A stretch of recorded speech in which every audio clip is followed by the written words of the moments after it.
What's up, sir? What's up? Isaac, why don't you go ahead and introduce yourself? Isaac Padilla. 4-0 in fighting so far. 4-0? Mhm. Yeah. What is it, featherweight champion for Excite Fight? Featherweight champion, All yeah. right, new. Yep. So, where are you training out of these days, Isaac? Street Muay Thai, Battle Jiu-Jitsu, and Luda Sport. That's, yeah. So, Yeah. for those who don't know, Isaac is a long-term member of our gym. 19? Yeah. 19. Almost 20? Yeah, almost Alright. 20. 20-ish? Couple more months, yeah. Couple more months, yeah. May 21st. Okay. Yeah, pretty close. All right, so coming up on, what is it, mid-May that you're talking about having your next title fight? Your Yep. first title defense? Yeah. Yeah. So, what can you tell me about your last fight, man? Pretty quick. I would say so. Didn't really have anything to look back on. I mean, just got into a scramble, got into basically started wrestling. He ducked under my arm, and the guillotine came from there, so 36 seconds. Yeah. So, for those who don't know, we call him the Iceberg, and he's like super stoic, so he's being a little quiet right now. Yeah. You just speak up just a little bit. Yeah, I got you. But no, you said it was 36 seconds? Yeah. 36 seconds, guillotine, and then you won your last fight at Brian Johnson's Northwest Fight Challenge via guillotine as well, correct? Like a minute and Minute 30 seconds 16 in, or something minute like that. 30, so yeah. Another quick finish, Yeah. first round. A little bit more hairy right there in the beginning is probably why it lasted as long. Yeah. But you do that stupid spinning back Yeah. kick to open up, and you're like, I wasn't gonna tell you guys I did it. Or whatever you said. I was trying to keep it a secret, but Yeah. Well, I mean, it was because I was like, what the fuck did yeah. you just do? I mean, I guess it worked out in the end, but Yeah, sort of. Kinda. That part didn't work. Yeah, It no. worked out maybe Yeah. like in spite of that. yeah. So, but no, it was funny Yeah. because when it all works out, it's all Yeah. fun and games. More And I was practice. Like, Yeah. But yeah, it's like good job. Don't ever fucking do it again. Yeah. Crew Jones was like, I don't like that. As soon as I threw it. That's I don't. On the video, I kept watching it. Oh funny. man.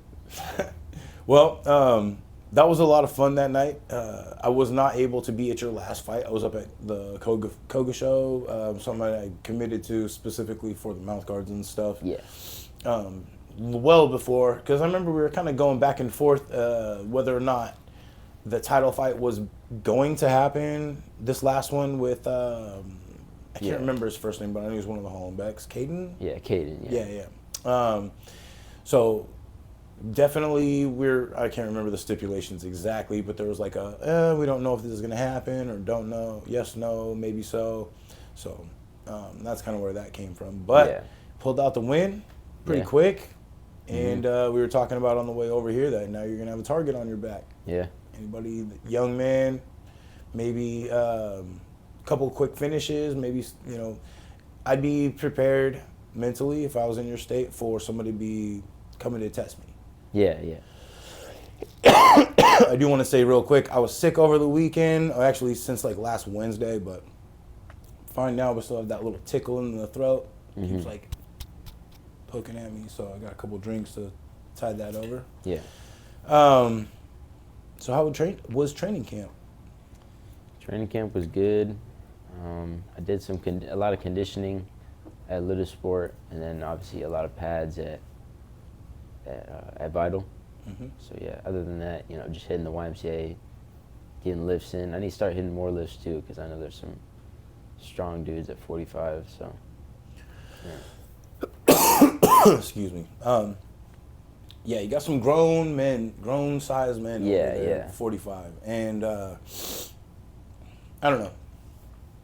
I think that you're highly talented. You've been in the game for a long time. We got pictures of you in the gym since you're about this tall. Yeah. So you're very accustomed to the fight game and pretty much all aspects that go into MMA, kickboxing, Muay Thai, Jiu-Jitsu, wrestling. You've got it all. Very seasoned in all of these things as well.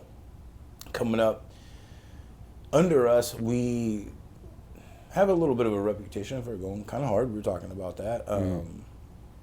But, I mean, I don't think it's like anything too much. Yeah.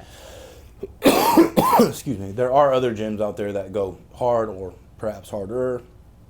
But when you're coming up as a young man, especially somebody under 18, kind of fighting with a bunch of us like that, you're gonna be seasoned pretty quick at a young age. Yeah. So I don't think that anybody that's older than you or stronger than you is necessarily gonna have an edge on you. Yeah, yeah. But I've been watching some of the like guys at 45 fighting recently, like at the last card I fought on and this card I fought on. I usually try to watch the 45 just to see, you know. It's smart scout competition. Motivation, yeah. But yeah. Didn't you have pneumonia right before this last title fight? No, that was. You were just really sick. Yeah, I was sick, like on the week, 2 weeks before. So, yeah. I almost pulled out, but I was like, I'll be fine, you know, like it. Well, it's funny because Crew Jones told me that, like over the phone or something. I couldn't remember exactly. And then you showed up like the next day and you looked fine. Yeah. I was like, are you okay? Like, oh yeah, it was just this last weekend. So. Yeah. I was like feeling like death for like a day or two. Like I was just wanted to sleep because being awake was just like super annoying being awake. But it was a really painful part, but I got through it. So. Yeah. Well, that's good that you got over it. We always talk about the Murphy's Law part where you always get sick, or I mean, you're not driving right now, but like your car breaks down or whatever it is, or anything. Life just kind of throws fucking everything at you during fight camp, or it seems like that because you're giving everything you got, and all these little fucking things try to show up to stop you. That's that resistance. So good for you to stick with it, man. Mm-hmm. A lot of people drop out, but. I know your dedication, long term. Work super hard every day. Like there's nobody that's gonna doubt that. Yeah. One thing I did want to say on camera is congratulations on recently achieving your purple belt in jiu-jitsu. That's really good. Yeah. That was a fun little time there at Vital. Mm-hmm. Seeing you actually like level up. There's been a lot of people that kind of leveled up. David leveled up at the same time. Yeah. So man. It's kind of intimidating a little bit. Being that I'm like, fucking want to go back over there, but I can't. Yeah. I can't survive on the mat, man. Fucking hurt myself too much. So, what did you want to say about your opponent? This last time. He was tough. I mean, he started training at Ludasport now after, and yeah, we've been getting some good work in. He was 5-0. I was pretty prepared in the grappling because I knew his last 3 fights were first round submissions. So I was like, I know he's a black belt. He's tall, long arms, everything. So I knew he was going to be tough. But, you know, everything happened fast. You know, sometimes if the pressure gets you or whatever, you make mistakes. And I think, you know, he made a mistake. I capitalized on it. And that's how it can end so quick. So, yeah. Actually, we just had John Haynes and Jake Swartz on. And we were talking about that. And he's like, a lot of times, like 5 to 10 seconds, that's all it takes. There's little moments, little mistakes, little things like that. Your hand goes down here and their kick goes up there and it's over. Yep, all it takes is a little bit. And the whole Joe Rogan dire physical consequences thing always like was really put into me by Crew Jones. Yeah. That kind of an aspect. And so I just hope that our fighters understand that you know, little mistakes can cost you dearly. So it's good that you noticed that, you caught that, he made a mistake, and that's how you're able to capitalize. Yeah, exactly. And hopefully next fight, you know, the quick submissions are cool, like first round finishes are cool, and that's like obviously best case scenario, but it would be good to get, you know, like 5 rounds or 3 rounds, you know, like get like full cage time in. Yeah. I know it's like you can replicate it in sparring, but it's not the same, you know. They're not trying to take your head off, or they're not trying to kill you. There isn't a title on the line that's exactly. going to help them level up. Yeah. So like you're just an obstacle at this point. Yeah. And that's what they are for you, hopefully. Mm. So what do you want to say about what has Drew over at Ludasport really helped you implement aside from just more well-rounded MMA? I mean, that's the main thing, I think, just like the ins and outs of, you know, MMA as opposed to striking and jiu-jitsu, because he had like 29 fights. So a lot of experience, and I have like not as much experience. So like working with an experienced person, 29 pro fights, all that. Yeah. Yeah, it's good. So just overall, that he's really helped you implement MMA, because we used to have a very heavy MMA program, but you were really young at this time. Yeah. And obviously, like, things weren't the same. And we've gotten away from that. Like, we're mainly a jiu-jitsu or Muay Thai. Yeah, I mean, I think it's just me and Rob are like the only MMA guys at the gym. Mm-hmm. And you have to branch out a little bit. Yeah. So, what do you think about the next potential fight? Like you said, you wanted to go, maybe 5 rounds, or it'd be cool if you finish it in 3 or whatever. Yeah. But like, you want to get some more cage time, more cage experience, especially being holding the title now, right? Yeah, and my plan obviously is to, go in and get a knockout or submission anyway. I mean, that's the kind of fighter I want to be. I don't want to be like a, I want to get finishes. I want to, yeah, of course. Well, you already are. Yeah. So, but no, I like that. You don't want to be the guy that just kind of goes in there and wings it, see what happens. But yeah, that's kind of what, like, we always talk about, is looking for those little edges to finish, for all those little opportunities and stuff, and just kind of staying ready. Don't create a bad position for yourself, so that and stay in rhythm, so that when the present shows itself, like you talked about, you're able to execute. Yeah, especially sparring with different bodies, or if I'm sparring at Luda Sport, sparring at obviously our gym Vital, and then going like to Brian Johnson's spar, just cross training, getting different people with different looks, so that you're ready for anything when the fight comes. That's the new way of doing things. Yeah. And like that's something that, like, Crew Jones and I talk about Crew Jones all the time on here, but like he's also a crew to you. We talk about this all the time, is that the old school way is to not cross train, or not really, like, why would you go here when we're open, kind of thing. But the new way of doing things is, and I think it's great, is that everybody cross trains a little bit. It doesn't have to be much, but what happens when you go somewhere, and because it's sparring, you can get looks and learn, rather than having to sit there and defend and potentially have your head taken off. Excuse me. But it's really evolved to that, I think. Yeah, I mean, there's some different gyms have different things to offer, basically, like different people, different techniques that maybe other gyms don't have. Well, there's also something to be said about going outside of your comfort zone, being a little bit more, I don't want to say nervous, but having your senses heightened just a little bit, because you're in a foreign environment. You have people that maybe you're going to go a little bit harder than you're expecting. Not that you wouldn't be able to handle it, but where is your mindset at? Or are you going in there being like, I'm not going to get touched? You know what I mean? And there's people that do all of that and have all of these mental thoughts, but going in there into a foreign environment, it's just like doing a smoker or something. Like, you may not be you're not in a safe environment. You're not in a controlled environment. You're not in something that you're used to. So going out of that comfort zone, man, is huge. So good on you. I mean, that's you kind of representing your gym in a way. I mean, like when you're sparring other gyms, Definitely. Yeah. Definitely. Well, it's an extension of who you are. Yeah.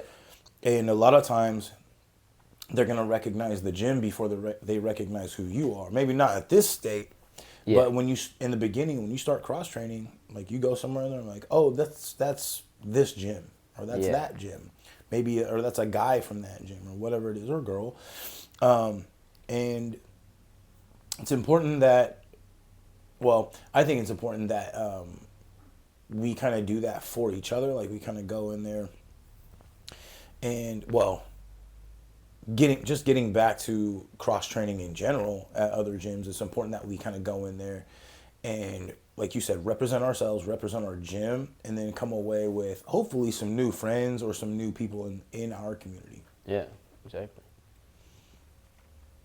I want to say something. Oh, I forgot.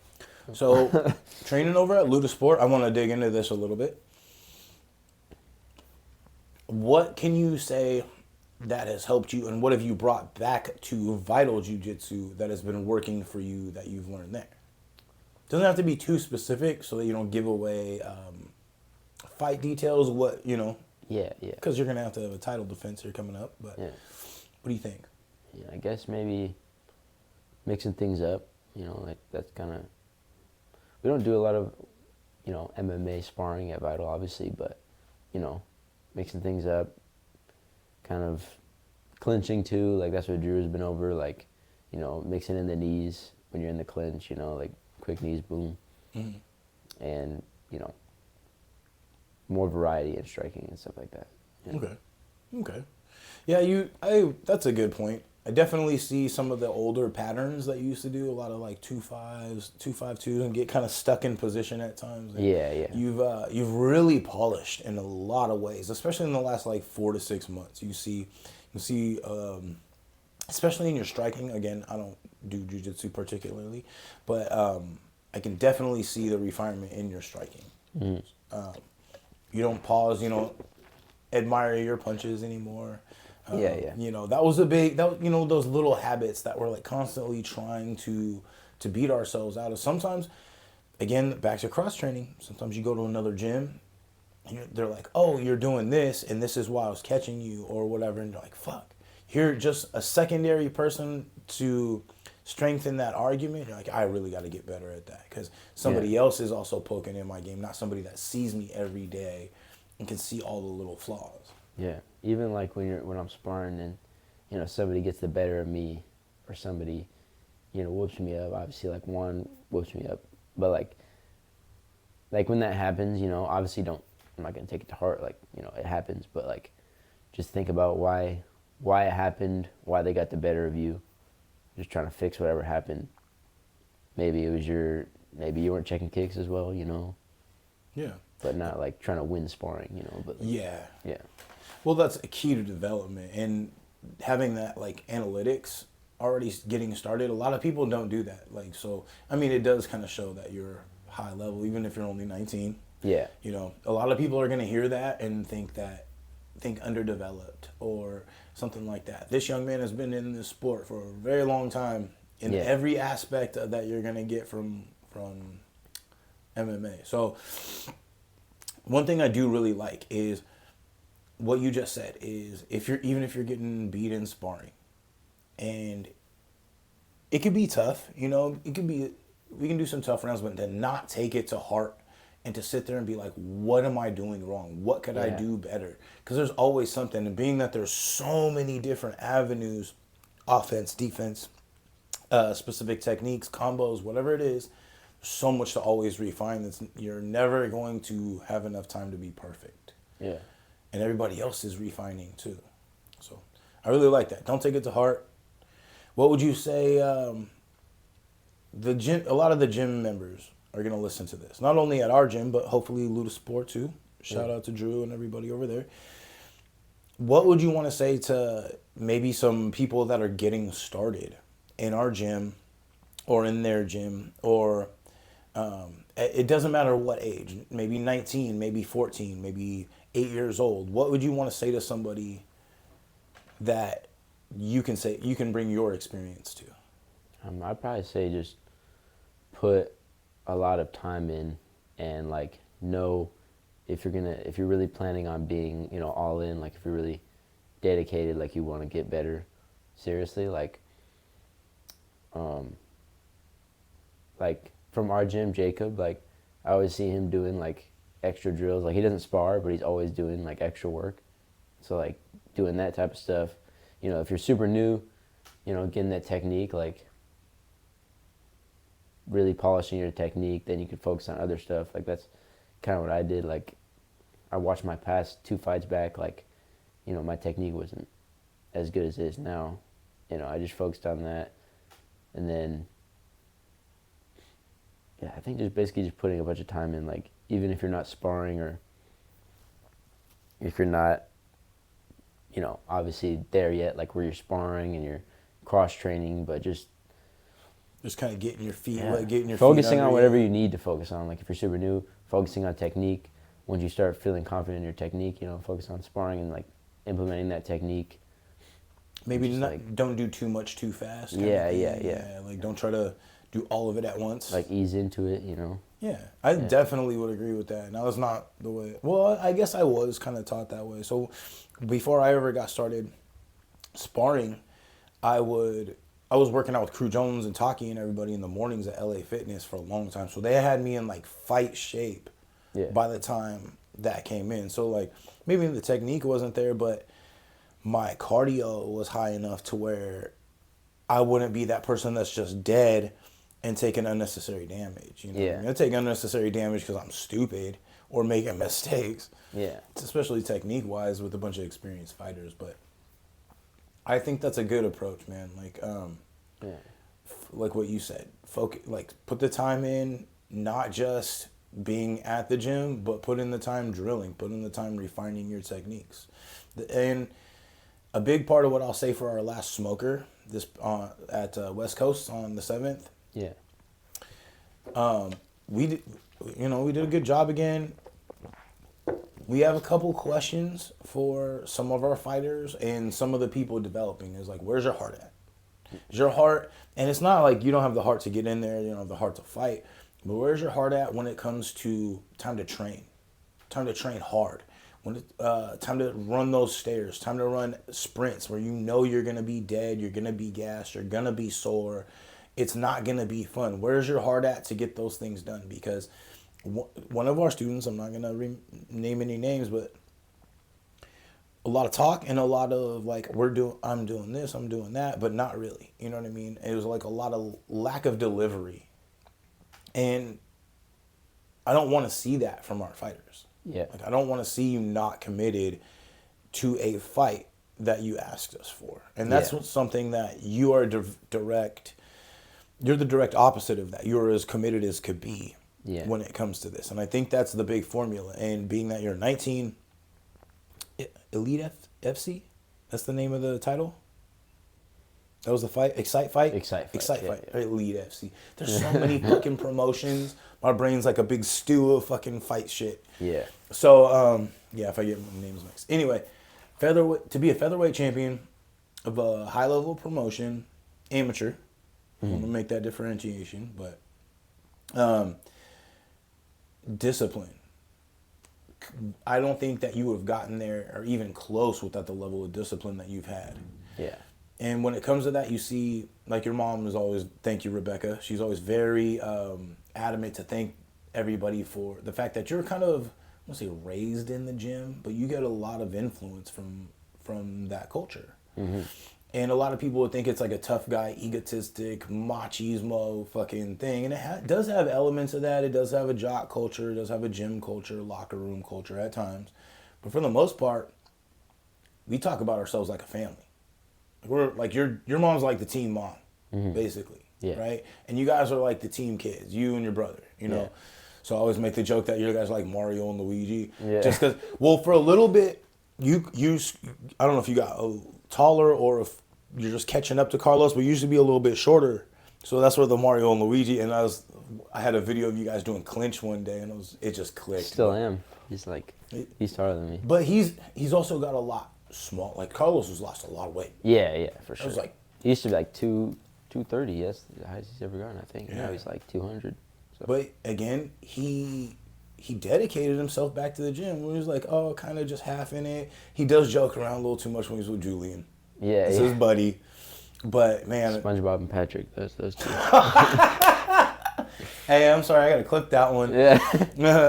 Watch fucking dudes on Jit's side are gonna die laughing when they hear you say that. Oh my gosh.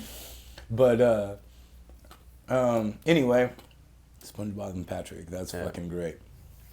Well, Carlos has developed a lot. He hits like a man. He's a grown man. Yeah. I remember when he first started sparring, he was wearing like 12-ounce gloves and he didn't know how to hit in sparring properly.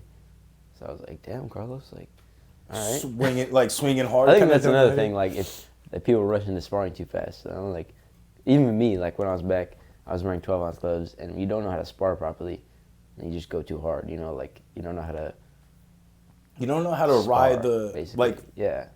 Like there's been some people power. at our gym that does that. Like they're new or they're just. I give Alex the hardest time about that. Alexander Pennington. Oh yeah. Alexander Pennington the Yeah. third, Sir Alexander. Yeah. Always give him a hard time, but like he would do that. You'd be going a little bit and you just swing hard. Yeah. I'm like, okay. Yeah. So I can't remember if it was Cam or Kaz, one of the Persian twins. So we've been calling them. So if I mix up their names, it's just when they're standing side by side, but The they Big don't. K? Huh? The Big K. The Big K. That's Kaz. The Big K. Shout out the Big K. I always call them Flex Buff Chest and Stud Kick Ass. Like I forget where I got those nicknames from. But like, it's just some random shit. Yeah. It's also a setup because I got a third one waiting for somebody to be like, "What's my nickname?" Like, I got you, bitch. Yeah. So damn it, I shouldn't have said that. I might have to cut that part out so I can still use it. Now, one of them caught me with like a right hook. It was long. It was like 6-8 months ago, and caught me. So I was like, okay, like we're just. And he's like, no, I'm sorry, coach. Because I had just gone over, like, if you hit me hard, I'm going to take that as permission to go hard again, you know, against you. And I remember he, like almost on cue, fucking did it. And I was like, okay. Yeah. First 10 seconds of the round kind of thing. And I get it because if you're new, you get into a panicky state real quick. And that's why, like, the next couple weeks for my fundamentals class, we're going to be working on chaining your combos together, how to actually like throw these things, start and finish in good posture, how to actually stand and absorb body shots and shots to the head. Like you'll see like heavier sparring, but how to, like we were talking about Ladanian, how to not blast somebody's head back like this. Yeah. Just because that's how you know how to punch, and that's about it. You know what I mean? There is a way to pop them, but not blast through somebody's head. So teaching that composure and that control, and a lot of that comes from experience. So the next couple of weeks is going to be that. We went over all the 12 weeks of curriculum, the boom, boom, boom, and now for the next 4 weeks or so, we're going to go over just basically like fight concepts and like fundamental concepts on how to actually put the game together. It's not just step here, 2-step in, throw a knee. So it's going to round everything else out. But hopefully get some of these people like that are still kind of on that, like Jacob, like where he's still learning. It's like, okay, this is how I read a punch. I know that, and it's like a 1-for-1 drill or something like that. Yeah. They're like, you don't have to throw, you get one punch or one kick or one knee. We get one strike and then they have their time to recover and then they get their strike. Yeah. I don't like the habit that it teaches, like you go, I go, you go, I go. Yeah. And that's why we're going to implement standing in the pocket and trading.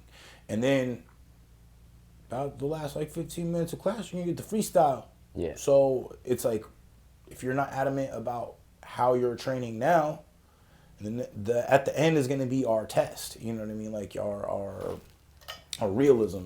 So I don't know. Just hope everybody's good with that. And if you're not, don't show up. But so when you go over to Ludasport, and you guys do kickboxing runs and stuff over there? Yeah. I'm sure. Do you guys have like some pretty decent kickboxers and stuff over there? Like, what do you like? You're pretty good comparison for our gym. I mean, it's a little different because we're standard Muay Thai. Yeah. So it's gonna be like that's like one of the main differences I noticed about our gym is like we're a Muay Thai gym. A lot of other gyms are kickboxing, you know. Yeah. Or MMA. And do you notice yourself on the other side of that? Do you notice yourself getting caught when you sit there and kind of like mentally go into I'm kickboxing instead of MMA, or make little mistakes that are easily capitalized on MMA rounds? Well, the kickboxing rounds, obviously I'm used to because we do those at Vital. When it's MMA, I'm starting to feel a little bit more comfortable with MMA rounds just because like, I don't know. Just the smaller gloves and everything. Like the more I spar, the more I feel comfortable, and obviously I feel more comfortable on the ground because I've been doing jiu-jitsu for so long. So like when I do MMA rounds, it's different. It's different, but you know, I'm feeling more comfortable. Okay. Yeah. I think that's good. It's probably coming from more experience of having, especially again. It's way different striking, like MMA. That's why I want to get like some real cage time in, like fight time in. Yeah. Because, you know, it's hard to replicate in sparring. I mean, it may seem like it's being replicated, but like it's not the same. You know, they're not throwing real punches at you and stuff. Right. But I feel more comfortable in there every time I step in. You know, every time I get, like last fight camp, I was doing like the 5 rounds, new person in each time on Saturdays. That helped me. I felt good cardio-wise in there, so. Okay. Okay. Well, do you think that, like, there's a lot of places that are starting to do these MMA smokers and stuff, and even though you're, you know, you have the title now, I still think, like, some of that stuff could benefit you because, you know, it's just like a... Yeah. It is more of that cage time, you know, and if there was something like that you'd be interested in, like, definitely, we should definitely look into that, not only on our side, but like perhaps Drew, because I know Drew talks to a lot of people and has a lot of connections as well. So, but just a thought, you know, just a thought to get you more cage time. Because a lot of the smokers that we see around here, kickboxing, smokers, exhibitions, blah, blah, blah. We stick, I don't want to say primarily to West Coast, but we also like to go down to Joey Gales. That was, I don't know if they're doing it, they must be doing it sanctioned now, but for a while they're doing kickboxing smoker style. Oh, like a hammerhead? Hammerhead, yep. Hammerhead. Joey, I said Joey's name, but something like that, I think, if you're interested, could help, but I know you got your plate full with training for this next one as well. Yeah. So, and you have a jiu-jitsu tournament this weekend? Yeah, jiu-jitsu tournament, 80cc in Portland. Fun. Yeah. My bracket's pretty big too, so I should have some good matches. Yeah. Okay. Excellent. Well, that's good to kind of, get out of town. Yeah. Go out there and compete. Maybe bring a new medal back. Yeah. Who's going down there with you? Just you and Carlos? Yeah, me, my brother, and my mom. Okay. Yeah. Oh, that's cool. You don't have to catch a train or anything? Yeah, we're me and my brother are catching a bus down there, and then my mom's gonna meet us down there. Oh, cool. So yeah, the weigh-ins is at 4 on Friday, tournaments on Saturday. So just like MMA weigh-in, basically. Yeah. Guess that's how they do it. But yeah, more time to recover. I don't have to cut that much weight, but yeah, 6-7 pounds. And it's Monday, so you got till Friday night. Mm-hmm. So good. I mean, I'm not worried about you in that regard. Yeah. Just got to consider that the fact that now that, like we were saying in your fight camp, now that you have this title, not only that you're in title contention, but now that you have it, comes with a whole nother level of like responsibility. Yeah. Just like I say, when we have our promotions or whatever you want to call it on the Muay Thai side, I know there's a lot of back and forth about that whole thing, but or like in the culture. But I always tell people, like, when you hit that next level, you need to up your own standard for yourself and up the standard for what you provide to others, because there's going to be a lot of people that look up to you now, you know? So I noticed that you focus a lot more during class rather than just fucking around. Not that you were, but you seem more dialed. Like, I'm present to do this work, not just being here and going through it, you know? Not that you were doing a bad job. I want to make that clear, but like I tease your brother and Julian all the time because they're joking around. Yeah. Or Dexter. I was giving Dexter a hard time because he's the one that's always like, what's the combo? Like I said it like 3 times. But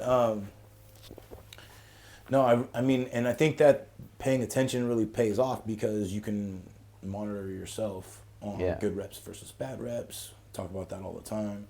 Yeah. Staying attentive, staying present in between combos, your turn, my turn, but not like falling off. So, yeah, man. I think the main difference is like just like putting way more time in it than I used to. Like my first MMA fight and the kickboxing fight, you know, obviously I wasn't cross training then. I wasn't spending that much time in the gym, like doing lifts, or I run more miles, you know, do more conditioning, air bike, stuff like that. Just more things to build my than I used to, yeah.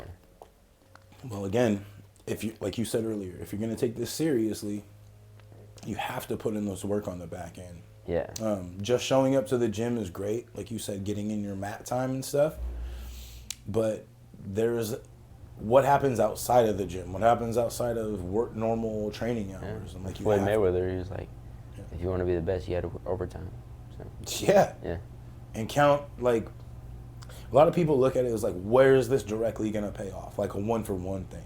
Yeah. You got to look at it as a collective, like 6 months, 1 year. You know what I mean? And that's of you showing up consistently and putting in a legitimate effort. Like bunch of people, you know, you don't have to take it seriously, but we're as coaches not going to take you seriously. Yeah. So if you're like, oh, and then, so something I've been telling the class and stuff, I'm like, if you're planning on competing this year, make sure you're training now. Make sure you're getting ready now, because when it's time to be like, oh, I'm ready, coach, like, hey, but you've been fucking around for 8 months, and all of a sudden the last month you've been going harder, like, we'll probably still let you compete, but it's going to be a question. It's going to be a test. It's not going to be like, yes, you're ready. And so that whole, yes, you're ready, and we don't have to even, like, you're coming to us, like Jacob. Let's say Jacob wanted to fight at some point. He's going to put in the work, you know? Yeah. And there's others like that, and there's others that are going to slack off. Just don't be a slacker and expect to be the top-notch dog. Yeah. Be the guy that nobody questions your work and your work ethic, and that'll speak for itself. Yeah. I mean, basically the start is like, if you're walking in to Vital, like if you're doing Muay Thai, you walk in the gym, and you're there, like, obviously there's no Muay Thai on Sunday, but you're walking in like 6 days a week, Monday through Friday, Saturday. You know, obviously people have different schedules, but, you know, even maybe you would not be able to make the Vital class, so hit the gym in the morning, like just hit a lift in the morning or go for a run or something, like just doing something that'll get you better. Yeah. That's what I used to have to do when they would schedule me. I have to work till 7. There's no way you can come into the gym at 7 when they're closing. The Muay Thai side ends at 7:30 or whatever. Yeah. But I just go run or I go to the gym. You have to put in the work. It doesn't matter. It's not a convenience of timing thing. It has to be done. The work has to be done. Yeah. And that's running, training, strength and conditioning. That's jumping rope. It's fucking like preparing your mind.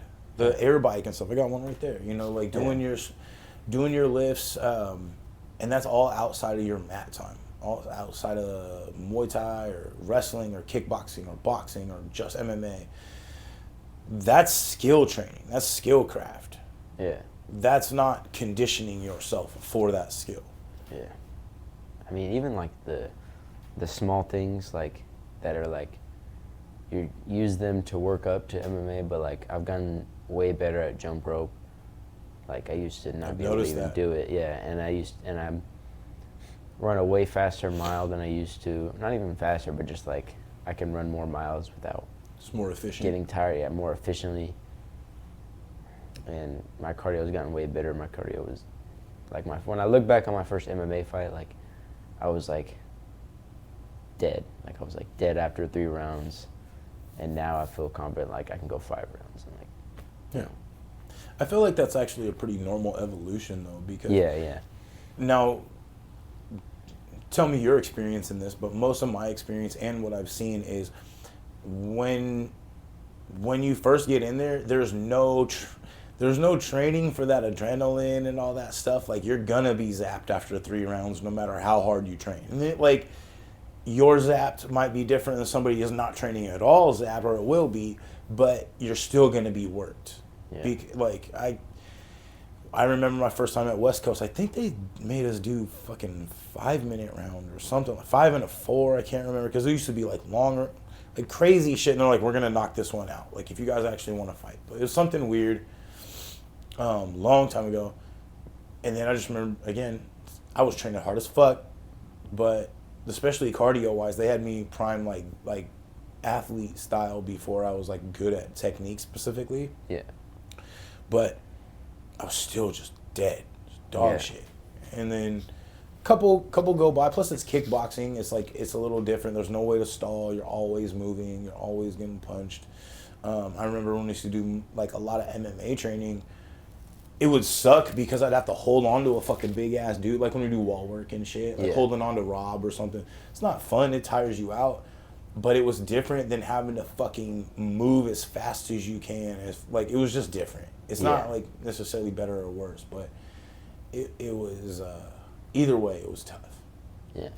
Whenever I'm like doing that hard work, I just think about basically like what I'm gonna do tonight. Like when I'm just chilling in my bed, you know, basically. Like you go to your happy place? Yeah, exactly. Yeah. like when I'm running stairs, like the stairs on Portland. I can't remember what it's called. I think I know what you're talking about. Yeah. They go up the little fucking trail. It's like it's just basically a big long like hill going up of the stairs, hill. and then you walk down again, all sprint up there. You know. I know what you're talking about. Yeah, or any stairs or conditioning, or when I'm doing pads, that's what I think about. I'm like, just push as hard as you can, because you're not, you know, it's hard to push sometimes. Like it's hard to go to your happy place or whatever, but like the more you push, the more satisfying it's gonna be when you're having downtime, like when you're just relaxing, and you think like I'm so glad you really earned it. Yeah, like yeah. Or like, you know, you earned the. Like when I was like after my weigh-ins, like I was like I almost passed out during the weight cut, but I got through it. Like it was basically I was just sitting in the sauna for too long. You know, when your head gets too hot, you almost pass out. So I basically did it. I did more hot tub, sauna, and then when I like went out to eat after, I was like, and then I won my fight, and then you're just glad because I was like, you know, like the thoughts kept in my head like I should just pull out because I was still like 4 or 5 pounds over, and I was like, just like the satisfaction of never quitting. Yeah. And then I went out to eat, had like a bagel or something, and then obviously winning the fight, and then going to get pizza after the fight, and then it's like all worth it. Like I'm glad I didn't pull out. I'm glad I didn't pull out because of the sickness, and I'm glad I didn't pull out because of the weight cut or being a bitch or whatever. Just like, yeah. I mean, there's always something to that. I feel like I feel like it's got to tap into something that's primal, like for mankind, and something about like you survived. Yeah. You know, you didn't give up. You survived, and now you got your dinner or whatever it is. You know, but kind of going back to the happy place. Like let's say it's hitting pads. Yeah. A lot of people don't have that mental aspect. They're dreading it every single kick. Let's say it's pyramids. That's where most people die. Is fucking pyramids because they can't. Because for those who don't know, pyramids are all the way up to 10, sometimes 12, but up to 10 and back down to 1 on each leg, and you're supposed to do it inside of 2 rounds essentially, or inside of 1 round. I'm sorry. Most people can't do it, but it's a goal to strive for. Yeah.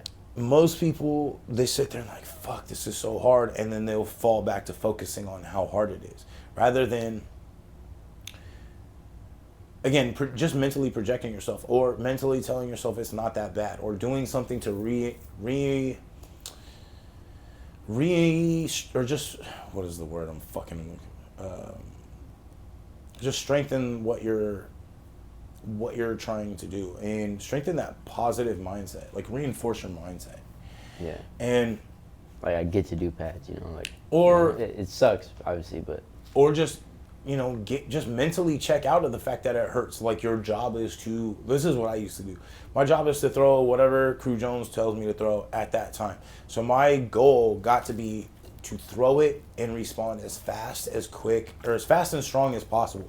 So if he throws a 1, 2, 3, 2, I want to be like a video game. Like I'm hitting the button, or he's hitting the buttons, and I'm throwing just as fast. Yeah. And then when I got into the fight, and we could sit there and do that, but in the fight, he would call the combo, and I would hit these things. Not always, but when things were really clicking, that would happen. And again, going back to it, it's like you got to be so proud of the work that you did, and you're not gonna know that satisfaction without doing the work. Yeah.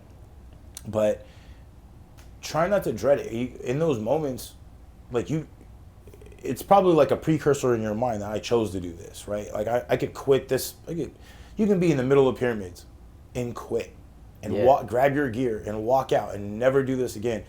But think about how fucking bad you would feel about yourself. You know, think about how like devastating that would be to your own character. It's like, is it really worth, you know, just like not giving it your all just to look back and feel even worse, you know, like just to go straight for something that's more comfortable. Like, and I think that's something that is you know, like we're drawn to comfort, obviously. Like sleep, like that's the biggest thing I need to work on. Is like, and when I was in wrestling, like my first year of college, like I used to wake up, you know, at 5:30 every day, like to get up and walk to practice. And I used to go to bed at like 10 or 11, so I didn't get that much sleep. You know, I woke up and I was pretty used to it, and I only missed like one day, I think, 1 or 2 days. Well, it's because I didn't set my alarm or something, but like I was so used to it. But now, and it's mainly because I didn't have, you know, anybody, like my mom wasn't waking me up, or nobody, or my brother didn't come in my room and say like, you got to get up or whatever, you know. I just got to build that back up. Well, it is good to have that support system. Like there'll be people that are critical of that, like, oh, you got to do it all. Like, no, man, support system's so big. Like you need somebody, like you said, your brother. You know, just like, hey man, get up, wash your face, fucking get ready to go, put on the deodorant. You gotta go train. It's that mindset of like, you know, because the only reason I woke up was because, you know, the wrestling was important to me, getting on practice was important to me, because coach was always like, you know, don't show up late. Like if you wake up and you're gonna be like 10 minutes late, 20 minutes late, just don't even come, you know. So I was like, I gotta get up, gotta get there, you know. And then sometimes I don't have that same mentality, you know. Like just gotta make it a priority, basically. Like if you said you're gonna wake up at 6 and, you know, go for a run, don't, you know, wake up 2 hours later and then say I'll run at night or whatever, you know. Just do. Your purpose has to outweigh your comfort. Has to be important. Your drive for comfort. And like everybody's got a purpose. Like think about the people that wake up at 3 a.m. to go to a job they hate. They probably have a reason to do that, even if it's just to pay the bills or to like support their family. Is that their comfort? Is that what they want to do? Probably not. But when it comes to like your purpose or your priorities, that's what gets people to do those things that they maybe don't want to do, or draws you from your comfort. So I always say like combat sports are one of the hardest things that you could do. So it's pretty much the hardest thing I've ever figured out to do. Especially being so physically demanding, and the fact that you're constantly under threat of actual violence. And that's like where the main nerves come from. Like it's primal. I know people are like, you know, before doing a chess game, they're like, I'm nervous. I'm like, man, like, it's different. It's different. It's chess. But again, they say anytime you're about to do anything competitive, even if it's like a spelling bee, to do like a small workout and get your blood flowing and stuff like that, it's gonna help your brain. Like, I think I've gotten more nervous to like do a presentation than like once I get in the cage. Like honestly, the nerves aren't as crazy. It's mainly just when you're in the back, you know. 100%. It's but weird. At the same time, like this is what you've trained for. You'd be nervous about the presentation because you're not near as trained for that. Exactly. Think about it if it was your very first time getting in the cage, or very first time doing a competition, then it'd be a little bit more nerve-wracking like the first time you did a presentation. You know, so again, I boil that one down to experience a little bit more, but the fact that you're so dialed in and trained for your exact sport really adds a lot to that. Like if I practice, you know, presenting in front of presenting in front of like a bunch of people, I'd, you know, be more comfortable, like you were saying. So that's true. But no, I like everything you said. It's important that we prioritize training over comfort. Because it's gonna be easy. Like, how easy is it to get home? Let's say you get home after school or work or whatever, what have you, and you get comfortable, and then you got to get back up to go get very uncomfortable. It takes a certain kind of attitude to do that. And if you sit there and you dwell on it, you sit and think about it, it gives you more opportunity to say no. You come up with more of that resistance. There's a book called The War of Art by Stephen Pressfield. It's all about that resistance. Not to be confused with The Art of War by Sun Tzu. I know everyone's going to shit their pants when they said that, but which just has a lot of fucking value too. But those two books are great. But anyway, maybe not wanting to get back up out of your comfort zone once you're there. Like, you got to have something that's bigger than you, a purpose that's bigger than that. So, yeah. Good on you. Yeah. For being so dedicated to that. Yeah. For sure. So before we wrap up, man, let's get some shout outs out. Like, who do you want to shout out? There's a lot of people in your little book there. Shout out Zach. Shout out. I didn't expect that one. Thank you. Like, shout not out, right off the bat. Shout out Kyle, Crew Jones, Drew, my brother, my mom. Yeah, those are like my main coaches. Mm-hmm. Shout out all my teammates, you know, from Muay Thai and Jiu-Jitsu and MMA, you know, everyone that works with me. Yep. Shout out to my opponents. I mean, yeah. You wouldn't be able to fight without them stepping in exactly, as well. Yeah. I always think about, like, not only your gym mates now, but, like, everybody in the past, you know?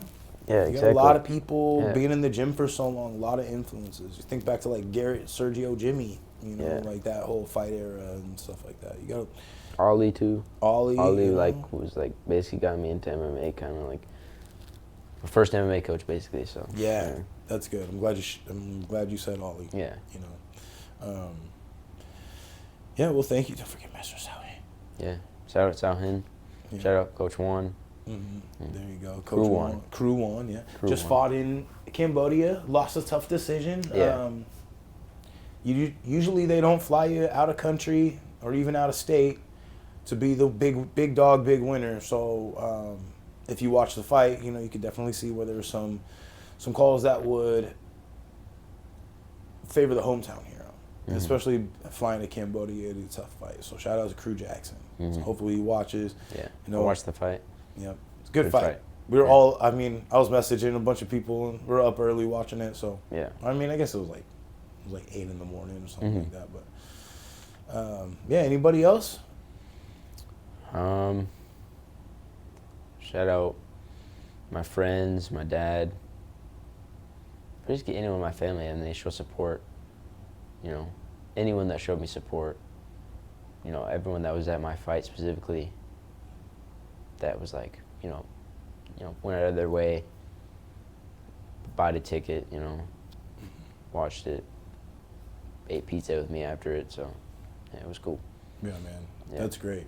Well, again, congratulations, man. That was a big win. I know it was a tough fight. I was at Koga. I was fucking telling Jeff Hoiby about it. I was like, fucking Isaac just won 36 seconds. Yeah, yeah. So I was pumped, man. It was surreal. Yeah. It's fucking super cool, man. Yeah. I'm proud of you. Congratulations. Keep up the good work. Keep up the hard work. Remember, life will throw obstacles at you. Being a young man, you just got to remember, like, this is your purpose. This is bigger than just you or bigger than what you want. You know what I mean? So there's a lot of people that are really invested in you. So just keep showing up, you know? Just enjoy the process, you know? Yeah. I heard, like, a Demetrius Johnson say something like that. Like, don't focus too much on, like, oh, UFC champion, or oh, when I go pro, or whatever. You know, just enjoy what you're doing right now. You know, Yep. Being an amateur. Yep. Enjoy where you're at. Take the time to smell the flowers. Yeah, exactly. Exactly. It's only gonna get harder when you're pro and everything. So just enjoy that.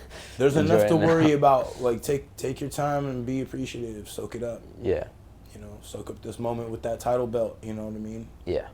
For now, hopefully on to bigger and better things. First title defense coming up. Was it May 17th? May something? May 24th. May 24th, first title defense. Yeah. Excite fight. Excite fight. 145 featherweight champion, Isaac Padilla. Thank you, sir.